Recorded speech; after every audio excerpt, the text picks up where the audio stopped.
خب سلام خدمت همه. امروز اومدم یه بازی به نام اسپلینتر لندز رو به همتون معرفی کنم. یه بازی که میتونید باش کسب درآمد کنید و NFT های مختلفی داره و مارکت پلیس خودشو داره. الان بریم ببینیم سایت رو میخوام باز کنم. خب بریم تو خود سایتش. اسم سایتش splinterlands.com. خب این صفحه اولشه، میگه آقا اسپلینتر لندز، play now, play anytime, trade anytime, earn every win. یعنی آقا هر موقع خواستی بازی کن، هر موقع خواستی ترید کن، هر موقع هم این بازی که play to earn دیگه، در واقع شما با بازی کردنش کسب درآمد دارید میکنید. خب اینجا about gameplay و about cards و about rewards. خب اینا یه سری چیزاست که تو گیم پلیش بریم جلوتر دقیقاً بهتون توضیح میدم چیه. اینجا هم زده ماجیک به علاوه میه گیمینگ آنلیششه، یه سری چیزا که در مورد کرکتر و NFT-هاش، چون NFT-هاش قیمت داره تو مارکت پلیسشه، هر کدوم یه قیمتی داره، هر کدوم یه کاری میکنه، هر کدوم یه اسکیلی داره. این اسکیلا تو بازی استفاده میشه، هر کرکترش هم 3 تا اسکیل داره. خب الان ما میخوایم بریم لاگین کنیم، بریم تو خود بازی ببینیم چیا داره. یه ایمیل میخواد، یه پسورد. حالا کلا من چون از قبل اینو ساخته بودم، من الان میزنم ایمیل پسوردم، ولی شما هم بخواید کلا یه اکانت بسازی، کلا یه ایمیلتون رو میخوان یه یعنی اون ایمیل رو تمام دیگه بسازی تمام. یا اینکه حتی از اولش هم میتونید با والت، اصلا میبینید اینجا زده اور لاگین وید متاماسک، اصلا والت متاماسکتون اکستنشنش رو تو کروم داشته باشین همین رو میتونید کانکت کنید. اونجوری دیگه مثلا با والتتون هم کانکت همون دیگه کارا رو میتونید بکنید.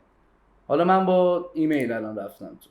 خب این الان اکانت من ساخته شد، اکانت من با ایمیل من ساخته شد. پس الان من فقط ایمیلمو دادم، والتمو کانکت نکردم، پس الان به تراس والت من یا به متاماسک من کانکت نیست. خب بریم ببینیم بازی چیا داره. کلا یه چیز زده پرچس اسپل بوک تو گت، پس یه سری چیزا اسپل بوک رو باید بخرین که یه سری چیزا بگیرید. یه سری ریواردا زده، یه سری کارا زده، یه سری NFT ها زده و کلا این بازی روی NFT و یه سری چستاییه که تو خود بازی داره. این چستا بر اساس لول شما توی بازی، یعنی هرچی لول شما بالاتر باشه به شما چست بیشتری تعلق میگیره.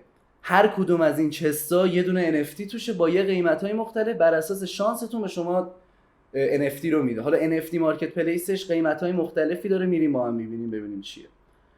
خب این اسپل بوک رو من میخوام بگیرم. کلا برای اینکه اکانتتون از حالت معمولی در بیاد بره رو حالت پرو، یه دونه اسپل بوک باید شما اولش بخری. اسپل بوک قیمتش چقدر؟ $10. من اینو خودم میخوام بخرم اکانتم پرو بشه. خب زده ببینید با چقدر کوینای مختلف، با لایت کوین، بیت کوین، بایننس یو اس سی، وکس، ایوس، ترون، هایپ، با تمام اینا شما میتونید پرداخت کنید کامل. حالا من با بی یو اس سی میخوام پرداخت کنم. بایا میزنم میرم جلو، زده میک پیمنت رو میزنم. من از قبل والت متاماسک که من تو اکستنشنم بود، فقط همینو وارد میکنم.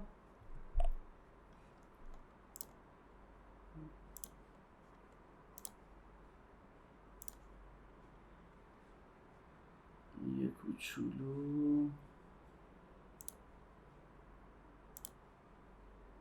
خب اول کانکت میکنم، بعد میگه بی یو اس سی میخوام بردارم، کانفرم رو میزنم.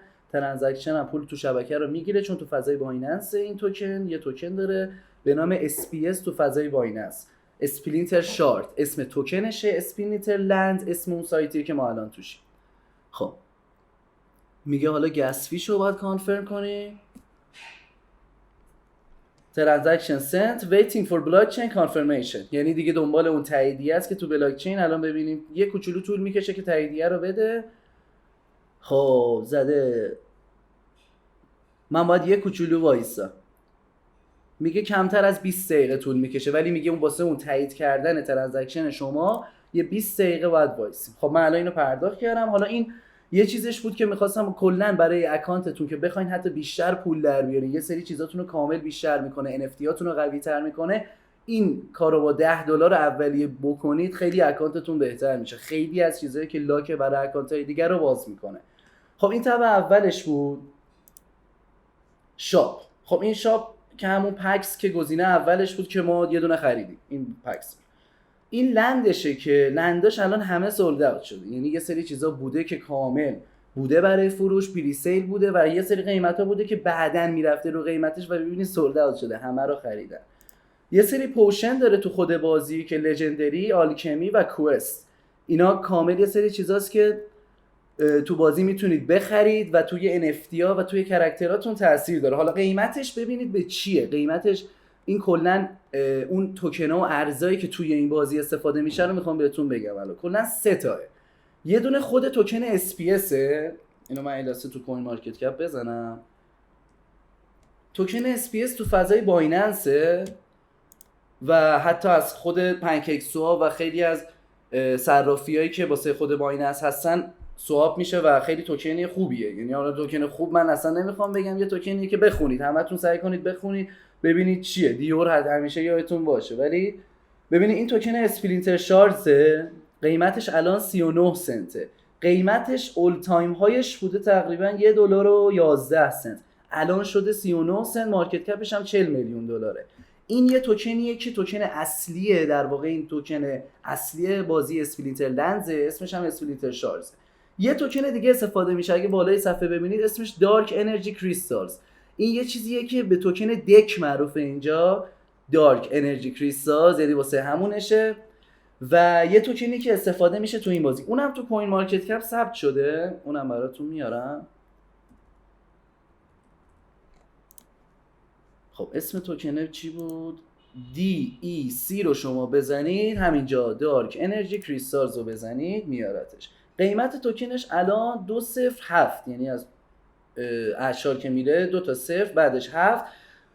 خب این الان قیمت اول تایم هایش بوده 15 سنت و یه توکنیه که تو شبکه ترونه. یعنی یه توکنیه که این کانترکتش اگه دقت کنی با شبکه ترونه و رو بایننس نیست. یعنی پس یه توکن رو شبکه بایننس داره، یه توکن در شبکه ترون داره، یه توکن هم مال خود بازیشه، مال خود اصلا کلا سایتشه، اسمش کوینه که آقا اومده واسه خودش تعریف کرده که هر 1000 تا کوین $1. این یعنی شما کاملا طرف حساب با خود سایتید. این یه چیزی که خودش گذاشته، اصلا نه توکنیه که ثبت شده نه توکنی که جایی باشه. این یه توکنیه که خود شما بخواید تو بازی، چون با جورهای مختلفی میتونید پرداخت کنید. آقا شما میگی من با توکن میخوام پرداخت کنم، میگی با کوین میخوام پرداخت کنم، حتی با پیپل آمریکا هم داره، با جای دیگه هم داره. ولی یه چیزیه که با اینم میتونید پرداخت کنید، با اونم میتونید پرداخت کنید، با این یکی هم میتونید پرداخت کنید. پس هر 1000 تا کوین $1. اینا شد برای کوینا، توکنایی که تو بازی هم و قیمت دارن دیگه. هر کدومشون قیمت دارن، میتونید یه کاری باهاشون بکنید، یه NFT بخرید، تو مارکت پلیسش برید، باز خیلی چیزا داره. خب بریم جلوتر. دایس هم سولد اوت و اسکینای مختلفی که میتونید بخرید. اسکیناش هم اگه دقت کنید به همون توکن DEC که قیمتش 207 بود، اینو که با هم دیدیم رو شبکه ترون بود. این یکی هم SPS که رو شبکه بایننس.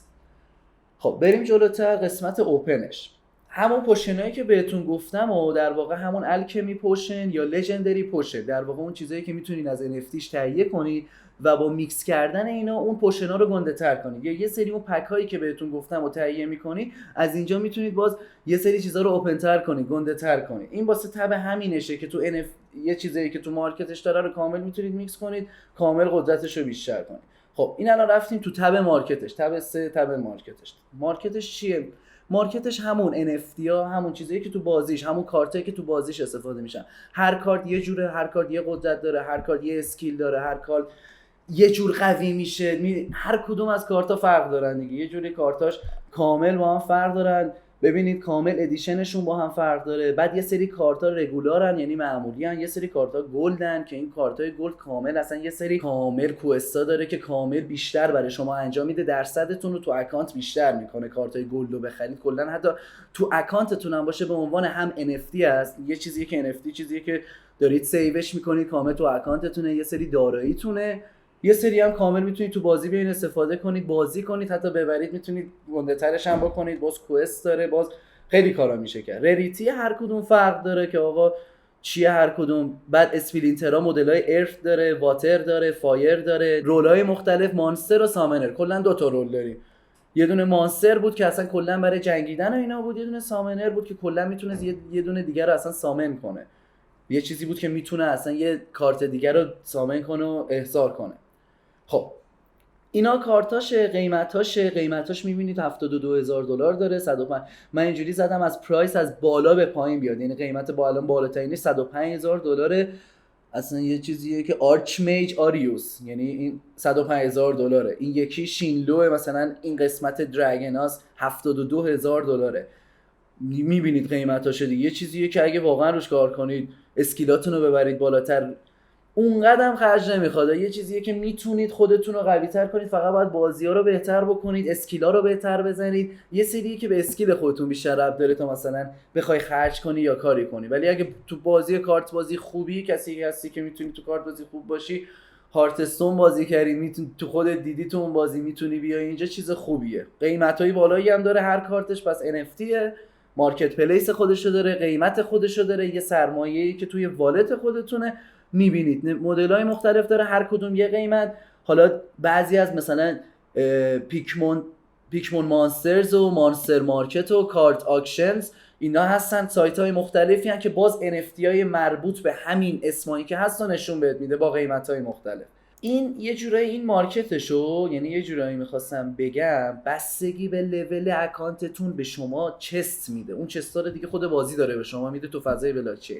این چستایی که به شما میده هر کدوم یه جور NFT به شما میده. حالا ممکنه درگون به شما بده، ممکنه واتر به شما بده، ارت به شما بده، مدل‌های مختلف کارتایی که داره رو به شما میده با هر قیمتی که هر کدومش هم که قیمتایی که داشته باشه واسه شما ثبت میشه. NFT مارکت پلیس یعنی NFT های شما ثبت میشه و کامل با اون چستا میتونید درآمدزایی کنید. لول اپ چجوری میشید؟ شما بازی کنید لول اپ میشید، ببرید لول اپ میشید. لول اپ که بشید چست بیشتر، پس NFT بیشتر، پس هر کدوم هم یه قیمت داره.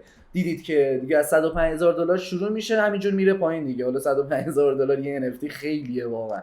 یه جوریه که مارکت پلیس خودشو داره تو فضای بایننس.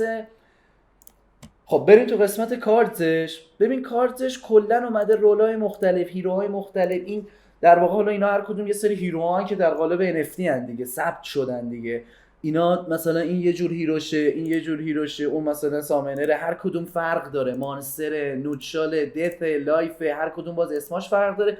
کلا میتونید کل کارتا رو ببینید. مثلا من خودم مثلا دو که بازی میکنم کل هیرو رو جلوی شما نشون میده، میگه آقا برو پیک کن کدومو میخوای. بعد همه رو میشناسی، میدونی بعد کدومو پیک کنی، میدونی بعد چیکار کنی. کل کارتا رو پس در قالب تمام لولایی که دارن، اسکیلایی که دارن، رولایی که دارن، اینونتوری که دارن، ادیشنی که دارن تغییر میکنه. این شد پس قسمت کارت شما میتونید ببینید. و یه سری قسمت آدرز داره که کارت شما رو نشون میده که الان من یه اسپل بوک الان اکتیو شده برام. من بله اسپل بوک هم که خریدم اکتیو شده برام. خب یه قسمت بتل داره که اینو میخواستم بهتون بگم. این قسمت بتلش دیگه کل قضیهشه دیگه. شما بتل میکنید و اون بازیش اصل و اصالتش از اینجا شروع میشه. در واقع اون اسکیل شما، اون مهارتی که شما داری با چه اسکیلایی، با چه هیروهایی، با چه رولایی بری تو بازی اینجا مشخص میشه دیگه. یه قسمت اینجا ببینید رنک داره، یه قسمت چالش داره که invite a friend to fight not ranked. ببین قشنگ میگه خیلی مسالمت آمیز دوستتو اینوایت کن یه بازی با هم بزنیم ببینیم how to play. پس ببین یه بازیه که بازی سختی، یعنی یه جوری نیست که هر کی بیاد این بازی رو بازی کنه بگه خب دیگه خدا رو شکر پلی تو ارن من شروع کنم درآمدزایی. نه، یه جوریه که یه جورایی این بازی رو بفهمید چیه، درکش کنید، سعی کنید درست بازیش کنید و how to playش رو بخونید و کاملا استاتس و ابیلیتیز و استراتژی های مختلفی که تو این بازی هست رو برید ببینید. practice does not affect your ranking. پس یه رنک داره، یه دونه ر داره، rise higher in the league. پس شما باید رنکتون رو ببرید بالا که پیشرفت کنید. یه جورایی دیگه رنکش دیگه بین پلیرایی که توی این بازی هستن کامل تاثیر داره و همه رو نوشته. پس یه بار رنک و یه بار چالش و یه بار هاو تو پلی و یه بار پرکتیس. خب این برش رفتیم. رنک ها رو بذارید بهتون نشون بدم. خب این چست من باز شده. من چرا چست رو باز کردم؟ چست یه سری قابلیت به شما میده که اکانت معمولی به شما نمیده. من اینو میدونستم کامل چست رو، یعنی $10 واقعا چیزیه که میسازه بهتون بعدا. این یه دونه کوست دیلیه که شما کوست دیلی انجام میدین. میگم باز تا اونو نداشته باشی نمیتونی. این کوست دیلی یه چیزیه که به نسبت همون رولای مختلف هیروها مثلا ارت و لایف و اینا بودن به شما یه کوست میده، میگه این کارو بکن و به شما پرایز میده. میبینی جلوش زده یه دونه چست، همون چستایی که NFT میدن. پس شما برای این چستای NFT باید اون $10 رو بدی. خیلی ساده است. کوستای روزانه‌شو انجام میدین، قشنگ میخونید میرید انجام میدین، بعد این چستا رو به شما میده. هر چست هم پس یه دونه NFT میده. یه دونه سیزن اندز این 7 دیز. این سیزنه چیه؟ سیزنه یه چیزیه که اگه به شما شانست باشه یهو ممکنه 100 تا به تو بده، 50 تا به تو بده. 50 تا چی به تو بده؟ همون چیزایی که بهت هر کدوم یه دونه NFT میده. این کامل باید حواست باشه تو اون 7 روز. ببین یه چیزیه که میره جلو، بعد یه تعداد زیادی هم چس به همه داده بود. این پایین زده بتل لاگ. بتل لاگ همون اینه که مثلا شما بتلایی که کردین رو به شما نشون میده، اون هیستوری بازیاتون، اون استاتسایی که داشتین، اون مچ هیستوریاتون چی بود. من الان راستیتش یه دونه بازی کردم، بعد وینم شد. راستیتش اولین بازی من وین شد. من 5 تا آوردم. حالا این چجوری آوردناشو یه دست با هم بازی میکنیم بهتون میگم. بر اساس مانایی که شما دارین یه سری کارت رو باید انتخاب کنی. هر کارت یه سری مانا از شما میگیره. مثلا شما 15 تا مانا داری، یه کارت یه مانا میگیره، یه کارت 3 مانا میگیره، یه کارت 2 مانا میگیره. بعد کارتا رو بچینید به هم که 15 تاتون پر شه دیگه، بیشتر هم نباید بذاری. حالا باز برید لولتون بالاتر، ماناتون میتونه بیشتر باشه. این کامل تو بازی بهتون نشون میده. پس این بتل لاگ چیزیه که آقا چی بازی کردی؟ من یه دست اینجا بازی کردم، زده این ورسز این پلیرها رو کامل نشون میده. تو فضای بازی هست، تو فضای بلاک چین هست. این کامل 5 من بردم دیگه، زده من بردم. خب یه بار تاپ بتلز که اون بتلزایی که خیلی گنده بودن دیگه، ریختن رو هم و دیگه اصلا کارتایی که برداشتن، اسکیلایی که داشتن، اصلا چیزای گنده ها دیگه. یه جور گنده ها این بازی تاپ بتلز رو تشکیل میدن. لیدربورد این بازی که آقا 1 کیه، 2 کیه، 3 کیه، اینا همه رو نشون میده. ریتینگ داره 2065 ریتینگش. من ریتینگم 22. من یه بازی بردم ریتینگم 22 تا اومد بالا. ریواردش 30000 تا DECه. به دوم 20000 تا DEC داده، به سوم 10000 تا DEC داده. میبینید هر کدوم شخصیت‌های مختلف، کاراکترهای مختلف، اکانت‌های مختلف هستن تو لیدربورد، 1 تا هر عددی. لاست سیزن، توی لاست سیزن هم اون اتفاقاتی که افتاده رو با تیمایی که مختلف، با تیمایی که افتاده، با آیکون‌های مختلفی که دارن، بر اساس مچ‌هایی که دارن، بتلایی که دارن، مکس استریکایی که دارن و ریواردایی که گرفتن نوشته. خب این از تبع بتلش. بریم تبارو جلوتر، بعدش هم یه دست بازی میکنم که ببینید چه جوریه. ایونت های مختلف داره. ایونت ها چی هن؟ ایونت ها همون تورنمنت ها. ایونت مثلا زده ایونت نوویس لیگ اسکریمیش، این یه اسم چیزشه، یه لوگوی خودشو داره. این اتفاقا اینو میخواستم باز کنم حسن این اردکه خیلی خوبه، کلا کپو گذاشته برعکس داره اشغال میکنه. ببینید این ایونت هاشه که تعداد پلیرها رو زده که چند نفر میتونن ورود کنن به این مسابقات، چه پرایس پولی داره، چقدر اینتری داره، یعنی چقدر آقا تو باید پول بدی بری تو مسابقات. اصلا یه جوری که مسابقاتش تو پول میگیرن ازت که یکم دل بسوزونی خوب بازی کنی دیگه. اینا بیشتر تورنمنت‌ها اینجوریه که یه سوال رقابتی میاره و یه کاری میکنه تو حال کنی. ببین این الان یه ایونتشه 25 DEC 148 نفر. پس این شد ایونتاش چیه؟ شما اون تورنمنتایی که با اون اینتریا و اون پرایس پولایی که داره، با اون تیمایی که توشن، با اون آدمایی که توشن، همه اینتریو میدن، با هم یه تورنمنت برگزار میکنن، میزنن هم پاره میکنن، یه اول، یه دوم، یه سوم، یه پرایس پولایی بهشون میدن. همش هم به DEC داره میده، به همون توکن دارک انرژی کریستالز. خب میریم تو گیلداش. گیلدم که خیلی چیز معلومیه دیگه، تو ورلد آف وارکرافت هست، تو همه جا گیلد هستی. یه چیزیه که گیلدای الان گیلد لژندری دراگونز لول 10 ریتینگش 99812، همون ریتینگ 22 من اگه یادتون باشه. ممبرش سیاسیه، ممبرشیپ بای ریکوست، یعنی باید بهشون بگی. لنگویجشون هم جرمنه. پاشتنن رفتن تو لژندری دراگونز دارن ریتینگ بازی میکنن. گیلد 1 دیگه، گیلد 2 ایمورتال گادز و گیلد 3 تیم پاسیبل و ریتینگاشون رو هر کدوم زده. ممبراشون رو ببین، مثلا ممبر این 29 هستی من میتونم این اینوایت اونلیه، من میتونم به تیم ایمورتال گادز ممبر یه بای ریکوست یه دونه بزنم دیگه. خدا بزرگه دیگه. اگه دیگه قبولم کردم بچه رفتم تو گیلد ریکوست تو جوین. ببینید بچه ریکوست تو جوین رو میزنین، میگین به گیلد 2 دنیا من ریکوست دادم. میگه شما میتونی ریکوست بدی ولی بعضیش اینوایت اونلی بود، یعنی فقط باید یارو اینوایت.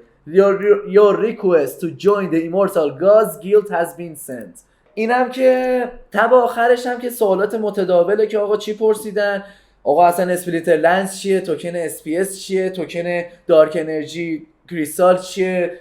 حالا باز ما تو فیلمامون هم گفتیم شبکه ترون، شبکه بایننس. حالا ببینید دقیقاً چیه. آقا میخوایم بریم چی کار کنیم؟ الان اکانتو ساختیم، همه چی رو میدونیم، توکناشو میدونیم، تمام تباشو میدونیم، میخوایم بریم بازی کنیم بتل. خب بریم رنگ بزنیم دیگه. من میگم یه دست رنگ بزنیم چون من میدونم چه جوریه. خب بتل رو میزنی، بریم تو بتل. زده enemy found هم اسمش چیه؟ لولومزو.